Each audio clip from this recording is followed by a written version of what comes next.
All right, folks, we had fun talking about the latest in Trump world yesterday, but now it's back to the blood and guts and the suffering, the death and destruction that is the current state of Gaza, or I guess I should say Rafah, because the rest of Gaza has been destroyed. It's funny, we used to talk about Gaza, now we just talk about Rafah, which is all the way on the border with Egypt. That's all that's left of Gaza. The rest of Gaza is gone. And Rafah's about to be gone as well. Israel has captured the border crossing with Egypt. They've shut it down. There is no more food coming across from Egypt. There is no food coming from the east, across the Israeli border into Gaza. There is apparently some food trickling in from the far northern border, but that's all the way up, like where there's nobody left anyway. And it's apparently even if there was plenty of time for those trucks to travel down to the south to distribute food, where most of the people are, there's just not enough trucks coming in to begin with. And frankly, from what I've been hearing, it's not even enough food to support the people who are living in North Gaza, in northern Gaza, where some food is apparently trickling in, and so nothing is making its way down to the south, except for, we're told now, what was it, $132 billion? Or maybe it was $328 billion? It was some ridiculous number that the U.S. military, for some reason, spent building a port, off the coast of Gaza, which is supposedly being used to bring in aid. And the first ship that is supposed to dock at this pier, $328 billion. That's a scandal in and of itself. I'm sure, I haven't seen pictures of it up close, but it's a temporary dock. It's a floating dock. It's nothing, it's not going to be anything impressive. 320. And so this is going to be, I guess, the main artery of support coming into Gaza. So maybe people will be able to eat one meal a day. Who knows? It's unclear at this point, but as of right now, it's pretty bad when you've got John McCain's wife saying, gee, Israel, you're being a little too heavy with these bombs. We're not able to keep the civilian population on life support. You're just gonna have mass famine. That's John McCain's wife saying that. That's pretty bad. The Dowager Queen of neoconservatism should not be the voice of reason. And so that should just give you an indication of how far afield Netanyahu has gone on this issue. Think of what they murdered Slobodan Milosevic over.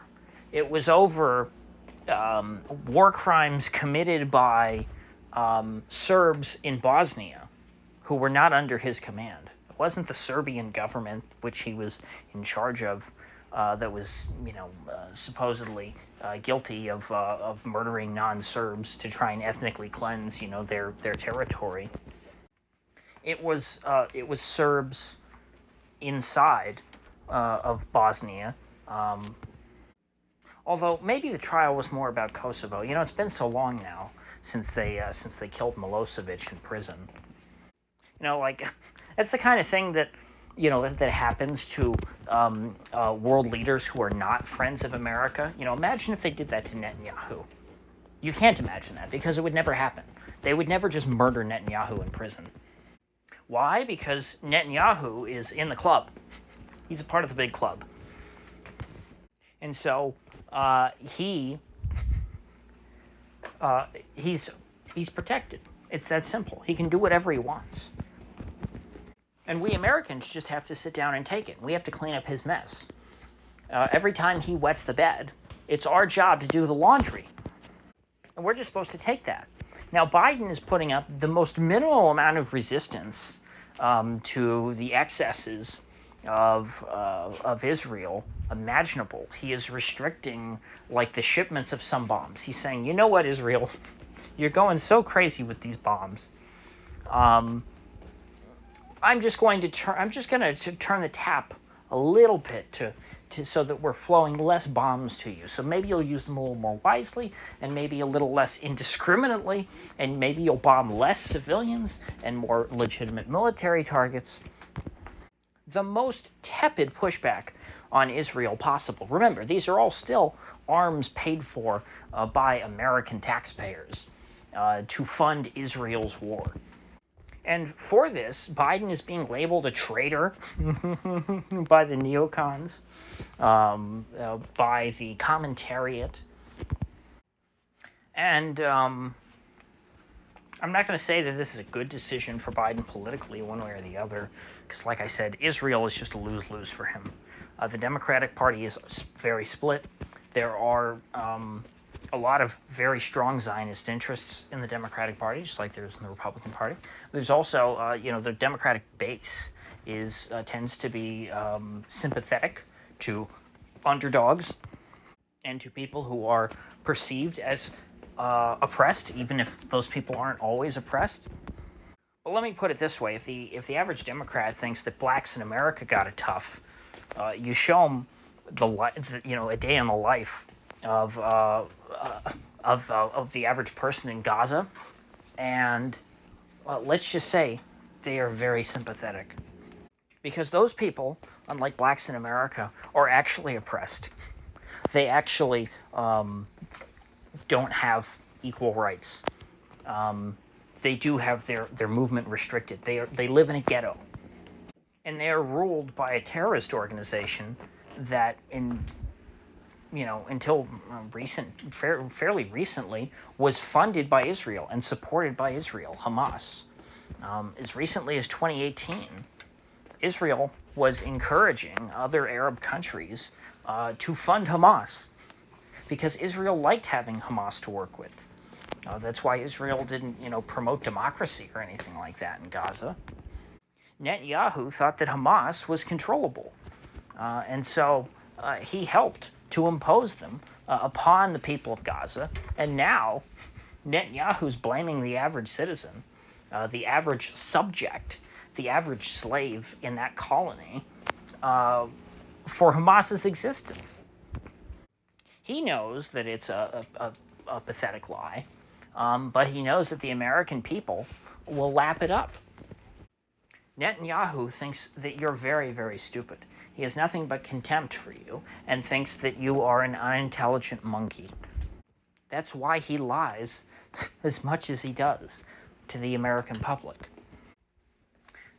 Contrary to popular belief, we Americans, on average, don't know everything about the rest of the world. We don't know the goings-on and the intricacies of all these countries and their histories. But the people in Israel, the actual citizens there, they have a pretty good idea of what's going on in their own country and what their own government is doing. And they're far more skeptical and critical of their government than we Americans are. What is, mainstream political opposition within Israel would be considered the height of treachery and Hamas